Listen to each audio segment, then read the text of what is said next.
Hello friends, मैं हूं doctor Abdul मुबीन ए Mundewadi Ayurvedic clinic से।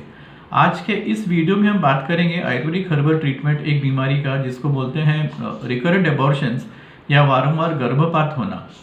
तो इसका डेफिनेशन क्या होता है? गर्भपात ये वारंवार जो है क्या बोलते हैं? तो दो प्रेगनेंसी एक के बाद एक अगर लॉस हुआ है, यानी जिसको कॉन्सेक्यूटिव लॉस ऑफ प्रेगनेंसी दो या इससे ज़्यादा, तो इसको रिकरेंट एबॉर्शन या गर्भपात कहते हैं।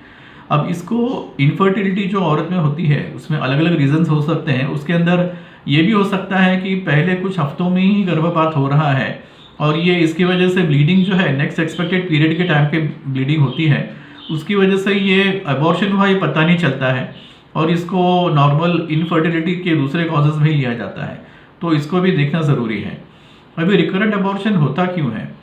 तो इसमें अलग अलग कारण है। एनाटॉमिक डिफेक्ट्स हो सकते हैं यूटेरस के, फाइब्रॉइड्स हो सकते हैं, जेनेटिक प्रॉब्लम्स हो सकते हैं जो सबसे कॉमन है इसके अंदर वारंवार गर्भपात होने में। हार्मोनल एबनॉर्मलिटीज हो सकते हैं जो पीसीओएस में सबसे कॉमन है। इम्यूनोलॉजिकल फैक्टर्स हो सकते हैं, हिमेटोलॉजिकल प्रॉब्लम्स रह सकते हैं, इन्फेक्शियस एजेंट्स हो सकते हैं जैसे टॉक्सोप्लाज्मोसिस, रूबेला, साइटोमेगालोवायरस, हर्पिस। उसके साथ साथ एनवायरमेंटल इफेक्ट्स हो सकते हैं जैसा बहुत ज़्यादा वज़न होना, वज़न बहुत कम होना, और जो है कि कॉफ़ी, अल्कोहल, टोबैको या ड्रग्स की आदत रहना, बहुत ज़्यादा स्ट्रेस रहना, और उसके साथ साथ बीमारियां जैसे किडनी की बीमारी, लिवर की बीमारी, ऑटोइम्यून डिसऑर्डर्स की बीमारी, और कुछ खास मेडिसिन का इस्तेमाल किया जाना ज़्यादा क्वांटिटी में, जैसे non steroid anti inflammatory drugs हैं, एस्पिरिन है। तो ये सब इसके कॉजेज हुए।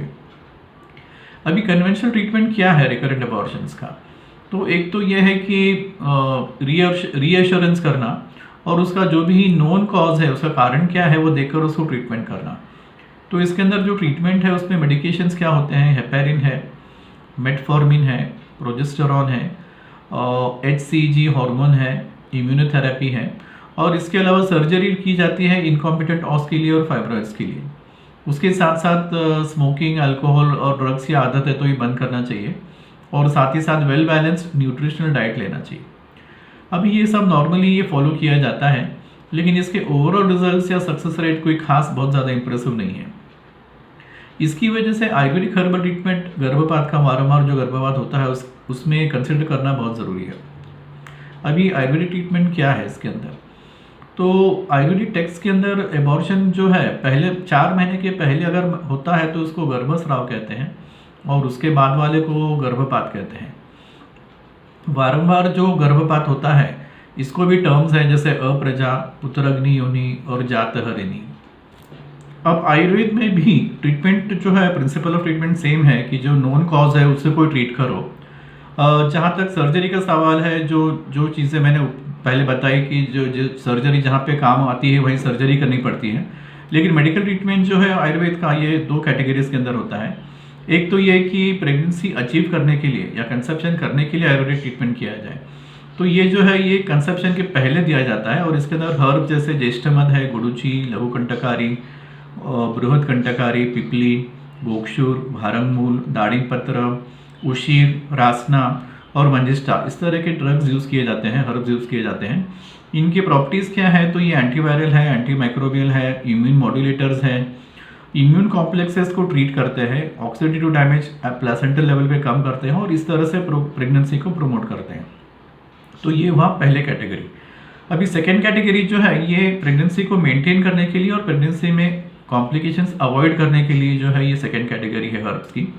इसके अंदर है मेडिसिन जैसे शतावरी, विदारी, शृंगाटक, आमलकी, बला, अश्वगंधा, यष्टि मधुक, सारिवा और गोक्षुर, इस तरह के मेडिसिन हैं ये सेकेंड कैटेगरी के अंदर।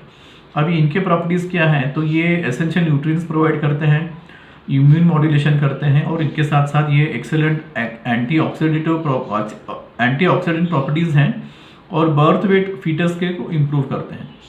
साथ ही साथ में गर्भपाल रस करके एक ट्रेडिशनल आयुर्वेदिक मेडिसिन है जो इसी तरह से न्यूट्रिएंट्स प्रोवाइड करता है और एक हेल्दी फीटस को फुल टर्म तक लाने में हेल्प करता है। इसी तरह से कुछ और मेडिसिन है जैसे लघुमालिनी वसंत, मधुमालिनी वसंत, सुवर्णमालिनी वसंत। ये जो है बॉडी के पूरे जो 7 धातु हैं आयुर्वेद फिजियोलॉजी के हिसाब से, इन 7 धातुओं को बढ़ने में हेल्प करता है, और इसी तरह से फीटस को नरिशमेंट प्रोवाइड करता है और प्रेगनेंसी को स्टेबलाइज करता है। अभी आयुर्वेदिक टेक्स्ट के अंदर मासोनुमासिक गर्भिणी परिचर्या करके भी मेंशन किया हुआ है। अब ये क्या होता है, तो इसके अंदर हर महीने की मैंने प्रेगनेंसी के हर महीने में डाइट स्पेसिफिक बताई जाती है, हर महीने में क्या करना चाहिए क्या नहीं करना चाहिए बताया जाता है, और हर महीने में कुछ स्पेसिफिक ट्रीटमेंट दिया जाता है।